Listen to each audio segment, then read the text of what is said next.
It's 1973, and the agents arrive to find an already altered timeline, with Project Insight coming 40 years early, and a whole family of Malicks still alive.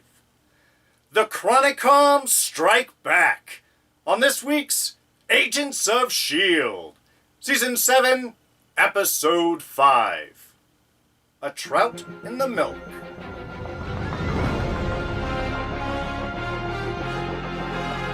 Hey everyone, D here, and welcome to this week's review of Agents of S.P.O.I.L.E.R. So yes, as usual, plenty of spoilers coming your way. And as always, do want to remind you about our quick jump index system. Right in the description below, have this whole review broken down, titleized, time-stamped, easily digestible chunks. You can watch the end of the review first. You can watch the beginning last. You can watch this review in any order you'd like. Alright, so, wow, what a fun episode. A lot of fun, a lot of action, a lot of lore drop down. But let me start straight off with giving total props to the graphics and title department for Agents of S.P.O.I.L.E.R. Every episode, a very time-appropriate title card. No different this week. Very 70s, very reminiscent of a lot of a Wonder Woman, actually, to me there. The flat narration and introduction of characters, just the way the art moved and in and out, and it was just all beautiful, very, very 70s appropriate. So yes, arriving in 1973, first job, let's go get Enoch. Greatly appreciate that. And in the midst of that, discover that the Chronicoms have been very busy these past 20 years and have gone altering history. We have Project Insight from Captain America the Winter Soldier, my personal favorite Marvel film. Arriving 40 years early. No, we're not using helicarriers, we're using satellites. So, very era-appropriate technology. But not only have they been messing with that, they've got the lighthouse up and going, which was supposed to be mothballed in 1972, the year prior. It's being used as a launch for the rockets. And on top of that, Wilfred Malik still alive. Not only Malik still alive, who should have died in 1973 years earlier. Of course, Gideon Malik, get a nice little run-in with him, still a douche. But more importantly, also Nathaniel Malik is still alive. Also, supposedly, well, not dead 3 years earlier, actually sacrificed to Hive in the whole rock switching bit that we covered in previous seasons. So, a lot of changes, a lot of effects, and it's I think it sets up a nice background for the discussions that are having, because this is really the episode where we're dealing with the effects of time travel, really narrowed down in a lot of Seuss's almost over-the-top arguments with seeing how time is altered. You should have left me back there and I could have stopped this. And yeah, it's not like the agents are still in charge, Daniel, here. They're following things. And I love that that was sort of wrapped and they didn't dwell with that too long. But we are seeing the effects of time travel, and it's something that comes up every time when Daniel sort of brings it up, is things could have been much worse. I mean, if you left Daniel there, he could have just been killed the next day. Really, if they were already if he was already on Hydra's radar, effectively then. So, a lot of Daniel's arguments may have sounded a little empty, but the fact that they are having this discussion, even Deke deals with the status quo to a certain extent.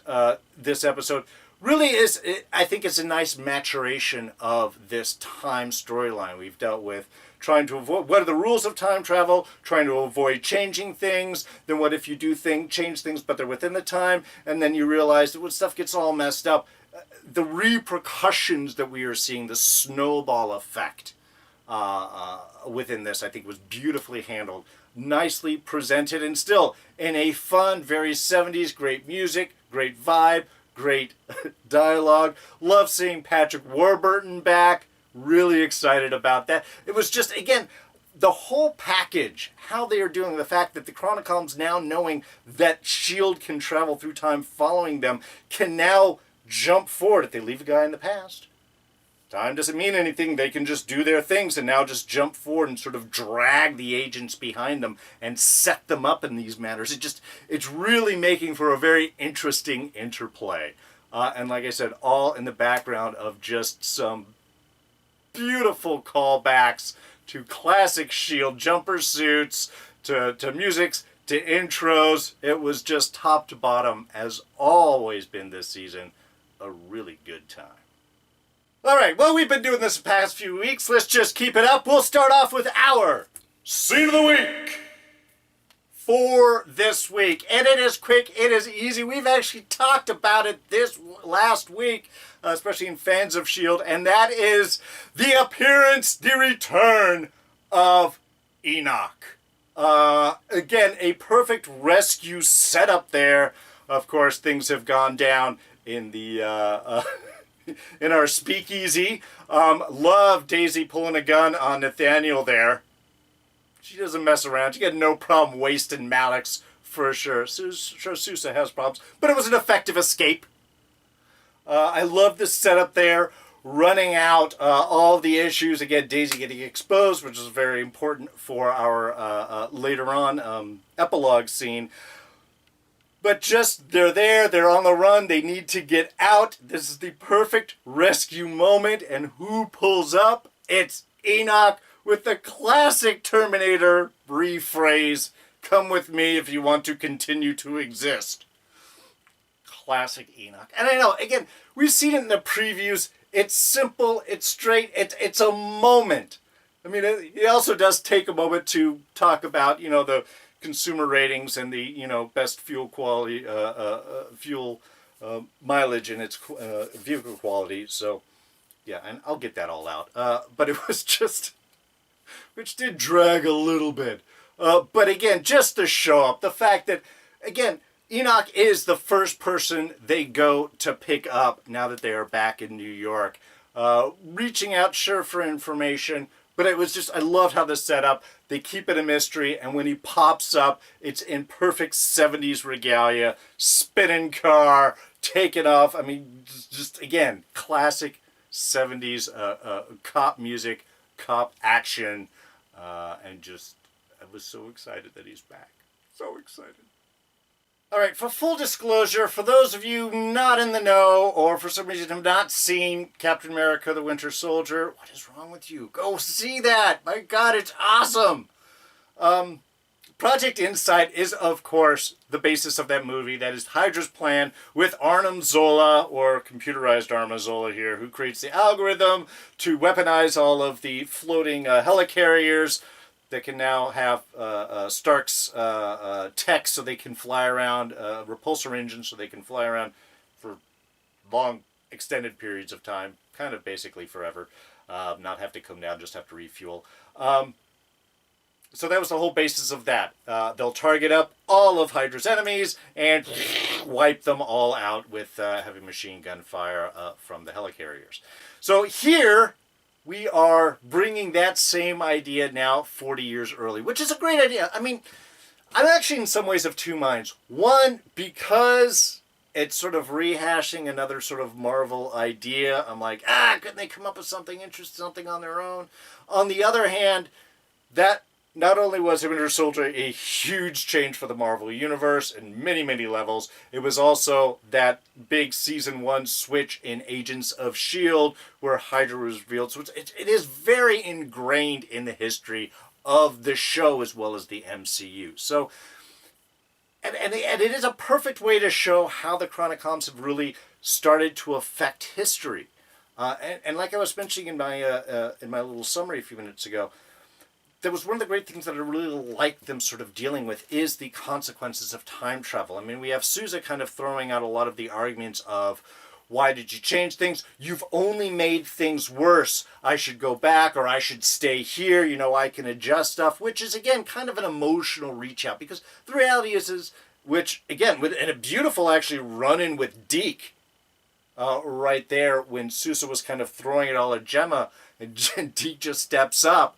and gets in his face to stop him. And Sousa's like, you've yanked me out of time. I left people behind, all of that. And Deke's just like, we've all done that. We've all been pulled out of time. Deke, kind of especially, in fact, in many ways, his future doesn't exist. We're going to touch on Deke and Jemma and all of that in a minute. But the fact that they are following the Chronicoms, and I love how eventually, at least with the discussion with Daisy and Sousa, that does sort of get sorted out, and we can sort of move to the idea that, look, we're doing the best we can. We have to chase them. We're doing what we can to try and stop them. But once they jump, we get pulled through it. And that was another great thing, again, done in this episode. Now that the Chronicoms know, and the team has to jump when the Chronicoms jump, they can set up these beautiful traps to suck them into. Oh, you've got to stop Insight? Of course you do. We have our planner, our Insight girl. They've got to have someone that does Insight. Anyway, they've got someone that can see all of what their plans are going to be. All they have to do is set up the first initial dominoes. Great, you have to come and stop Insight? Well, we'll jump right before you have to go there, knowing that you're going to have to go in and stop it, and so we can set up a trap so that you get pulled in. And that was just sort of, again, the beautiful reversal we've now had with this is now, again, it's been chasing the Chronicoms. The Chronicoms now can use that time and manipulation to set up the team and pull them around. And here we are, 5 episodes in, and the game has completely changed. We're almost at that halfway mark, and this whole show is about to turn on a dime because the time travel bit isn't going to be working the same way. You can't just play catch up when each of those moves are just pulling you into the next trap. And I think it was just a brilliant way to sort of switch things around and still have the discussion about the importance of time and what happens to all of the effects. And definitely what we're going to see now is they're going to have to make huge changes because massive swaths of history are being adjusted now, and you got to kind of fix that, right? All right, so actually let's jump into the whole Jemma stuff right here, because I loved how we get kind of snuck up on it. We have Deke kind of pushing at Jemma about, hey, where's Papa, where's Grandpa, because you guys got to get together, because you got to have Mom so that I can be bored down the road, so, kind of important to me. Which, again, is, now that the timeline's all shifting and changing, we don't know. Once you're pulled out, maybe timeline effects don't alter you anymore. You're already created.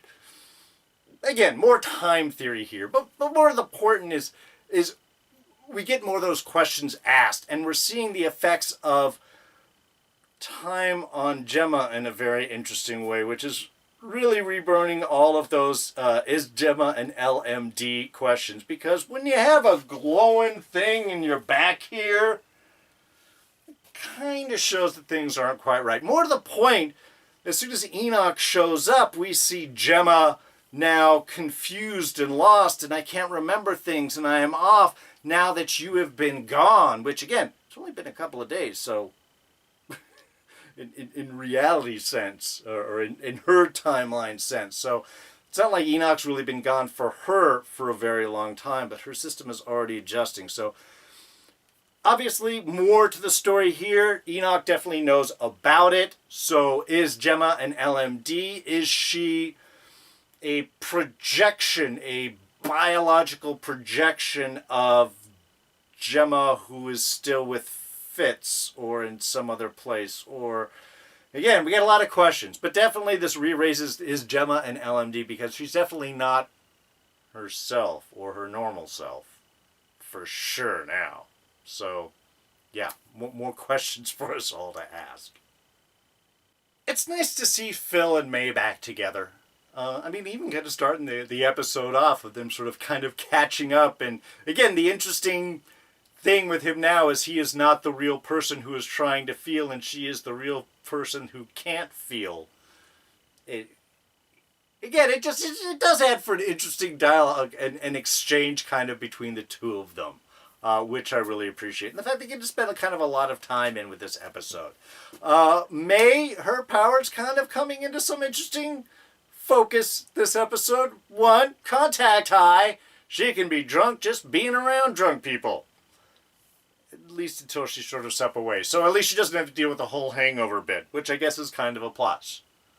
But a lot of use for her detecting emotions, really coming to play, of course, with Phil and dealing with General Rick, Patrick Warburton's character, who, I gotta say, the whole S.H.I.E.L.D. bit at the lighthouse, I love. I mean, first of all, going back to the lighthouse, perfect. Maintaining that as the secret base plays into so many things. Patrick Warburton, always a treat.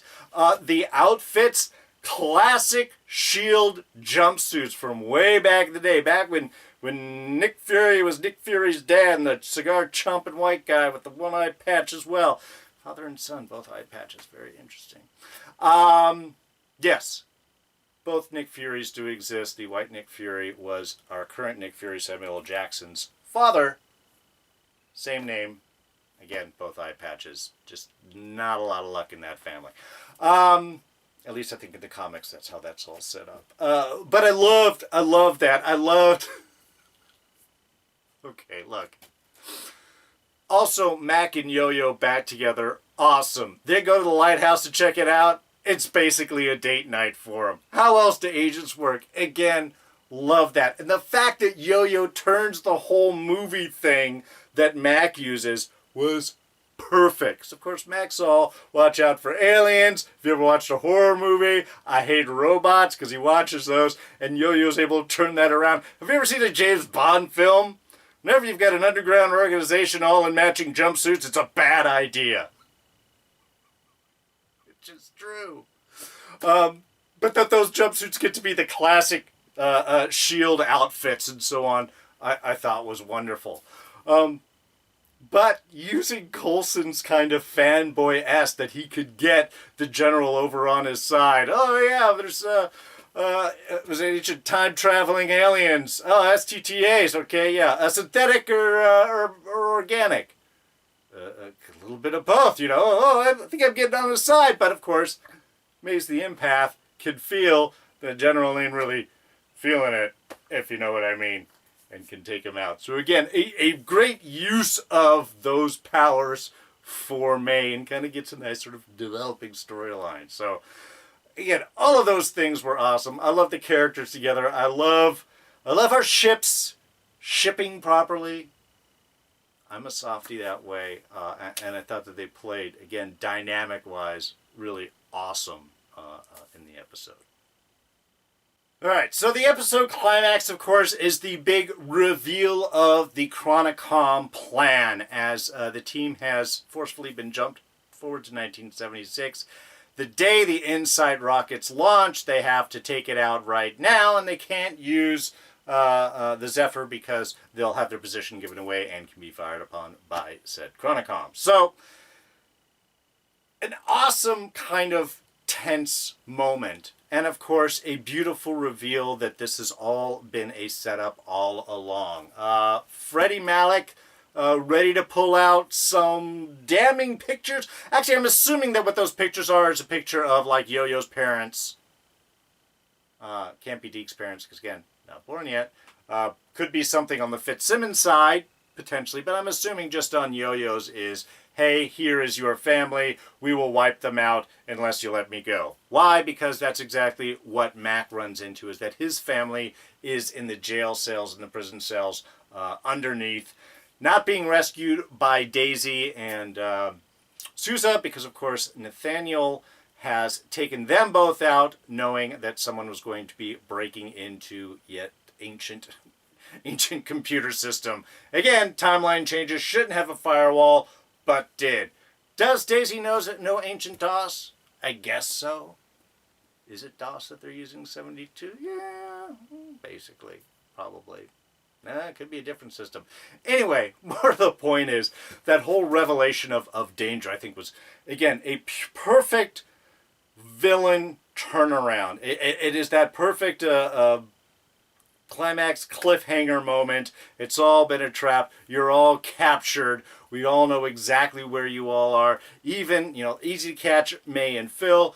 Even if they lost the rocket, the only Mac had to give up position in order to do that so they can shoot down the Zephyr. It was just a wonderful, perfect kind of like final reveal.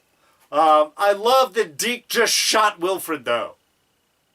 I thought that was perfect because he's monologuing and talking and this and just bam, status quo, biatch. Okay, he didn't say the last part, but you know that he would have. I love that bit. It's like, he's supposed to be dead anyway. We're not really changing things. We can't let him go on. And of course, he kind of owes Wilfred there anyway. So again, I loved how the setup twisted around. And again, this is going to change things because they can't just follow the Chronicoms now. Everything is going to be a trap. They've got to get out of this loop and find something else. So does that mean we're not traveling forward into the 80s and 90s and stuff? Probably. Still might happen. But now enough stuff has changed with the timeline. They can't just try and stop stuff moving forward. It's going to be an unrecognizable world. And that is really the perfect bit of that revelation at the end is, look, you guys are caught, and there's nothing you can do about it. Which, of course, leads us to our epilogue scene with Nathaniel making a call to try and reach out to Daniel Whitehall, who is still in jail at this point, and an old, very Germany Nazi guy, but does have the knowledge of surgically transferring abilities from a powered individual to an unpowered individual. Well, we know that he eventually does this because he does it to Daisy's mom. And the fact that Nathaniel wants to do it to Daisy definitely has a whole since the father visited on the son, since the mother visited on the daughter type. And it wasn't even her fault. Just all messed up to have her potentially go through that same situation. I love them bringing up Whitehall. Always loved Daniel Whitehall as a villain. Nathaniel definitely showing why he's better off as a hive host on a far distant planet of Maveth than whatever plans that he has up for Daisy. So, yeah, definitely gives us a scary cliffhanger for her for next week. Alright, just a couple of small things. One, Enoch's been missing for a year. My guess is he saw what was happening with Hydra and the Chronicoms and bugged out before he could get caught up in anything and just basically laying low watching things. Probably had set up maybe some spy equipment in there in the center, has some contacts or something. Chronicom stuff. But yeah, that's my guess why he's been gone for that year is he's been laying low.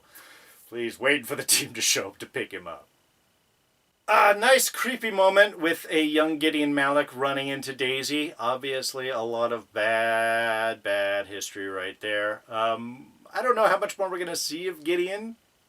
Kind of, in a way, just getting that little glimpse and having him go off and then having Nathaniel kind of being more the villainous edge so we can see something else. That might be a little bit more fun because we ever had this connection with future Gideon there. But still, a nice moment and really a nice, very creepy moment. And heads up, good job on Sousa, man. They're just stepping in and, you know, they're there for the rescue, you know, subtly. It's a good agent. Speaking of our speakeasy, when Wilfred runs back into Phil and asks his name, Patrick Kutik. Patrick Kutik, season 6 villain name. Yeah, it was fun. I appreciated the reference. And since we're here anyway, I'll say it again. Love Daisy pulling a gun on Nathaniel. Even though Sousa, not really with it. Is that what S.H.I.E.L.D. agents do right now? Yo-Yo's right. He's a ripple. It's not supposed to be here. I kind of love that. It's very directed. It's not the normal S.H.I.E.L.D. thing. But they're kind of behind enemy lines in a tough spot dealing with people that really should already be dead. So, I don't know, from a moral standpoint, are they really doing something wrong? I mean, they're doing it, so, I mean, the effect is really on the individual and not the person you do it on. I mean, outside of being dead. But still, an evil act does affect you, I suppose, but I can't disagree with their choices there. When Daisy and Sousa got into Malick's little secret room back there, I loved her response. When he asked her, have you been in here? Just a couple days ago, 1931. Time travel always has fun jokes within it. But she's on the computers there. Immediately thought of course, since we're talking about insight, is Arnim Zola. We're going to see a little Arnim there. Is he dead? Or in this Chronicom adjusted timeline, is Arnim Zola possibly still alive? Is he actually writing out insight as opposed to being on so many miles of computer tape down there in New Jersey? So, kind of an interesting thought. Would love to see Toby Jones show up. That would be a hell of a just even quick cameo in the background. You want to, if you're going to have Toby Jones, you're going to use him for something. But yeah, that would be kind of a fun bit of seeing also Arnim Zola alive. That would be an MCU character. I think that wouldn't be too difficult for them to get. I'm just saying. All right, and my apologies, no fan questions this week. I have not been on top of answering questions and stuff. Truth is, here in LA, my business is now allowed to open, but I have a lot of health protocols that I have to go over and set up. So it's been kind of a crazy week. We've also been getting spikes in our COVID numbers and infection rates. So it's not like I think they're going to close things back down, but they're going to pull back on what's going on. So it's been kind of a crazy, up in the air thing. I know it's only me. The rest of you, all your lives, I'm sure, are just fine. This whole world's crazy right now. So yeah, in a way, Agents of S.P.O.I.L.E. and these reviews is my nice little refuge during the week between this and Fans of S.P.O.I.L.E. Kind of escape from that world for a little while. So I will get back onto things again. Just my apologies. A little bit of craziness lately. A lot of craziness lately. For months. You all know. All right, so that, I think, is pretty much going to wrap us up. Yeah, big cliffhanger this week, captured by the Chronicoms, the Zephyr in the sights, most likely, of Chronicom ships, cannons, bad things. The rules are going to have to change, and at least Coulson has his own superpower, dying. Which was a great bit in our preview. That is my superpower, or his superpower, rather. So yeah, excited. We're going to change things up. We're going to kind of, looks like they're going to have to take the fight back to the Chronicoms. So we'll get a nice sort of shift for our kind of second half of the season. They're just doing little pods, like 5-episode pod, 5-episode pod, 3-episode wrap-up. We'll see how they do. I trust this team. They make awesome stuff. But where they're going to go, we're going to have to wait until next week to find out. In the meantime, please remember, we do have Fans of S.P.O.I.L.E. every Friday, 7 p.m. Pacific, 10 o'clock Eastern, and yes, that's 9 Central, with Rob Stone, Don Willi, and myself talking all about, we'll get in a little bit more things, so be sure if you do have questions, send them down. I will try and catch up to them during Fans of S.P.O.I.L.E. And if you can join us live, always chatting with the chat. It's a great thing about the show. Really enjoy everybody that gets to show up live and engage with us and share your thoughts, your insights, your questions. It makes it so much more enjoyable. Plus, we're going to be doing a big fan episode coming up. Stay tuned for details. Also, I dropped a little hint that I might have a special interview coming up. We're actually changing things around. We're trying to get the timelines of this all figured. We got some people with some busy schedules, but I think we're going to do something more in a D's Reviews sense. Maybe going after some classic film reviews with a very special guest. Anyway, when I know more, I will let you guys know. Stay tuned for those details, as I said. But for now, we're going to go ahead and wrap things up. Thank you, as always, for joining me with these reviews. And as always, if you enjoyed it, please hit that like button, hit the subscribe button, hit the bell for notifications whenever new videos drop. Trust me, you're going to want to on this one. Do all that. Comments, leave those down in the section below. What do you guys think about this episode? What do you think about the turnaround? Are we out of our time traveling bit? Where are we going to be doing next? Is this space and Chronicom stuff? Do we find out what happens with Fitz? And again, bring up your Jemma your Jemma theories, because the field's wide open again. Leave those all in the comment section below. You can always catch me on Twitter and Instagram. I am at Darren Jakes. Be a subscriber for all these things. You won't miss them all. Hitting this button right here will do that for you. And we'll go ahead and throw up a couple of our latest reviews right here for you to check out. I can speak. So, that's going to be it for me. I'm D, and I'm out of here. Catch you guys next time. Bye-bye.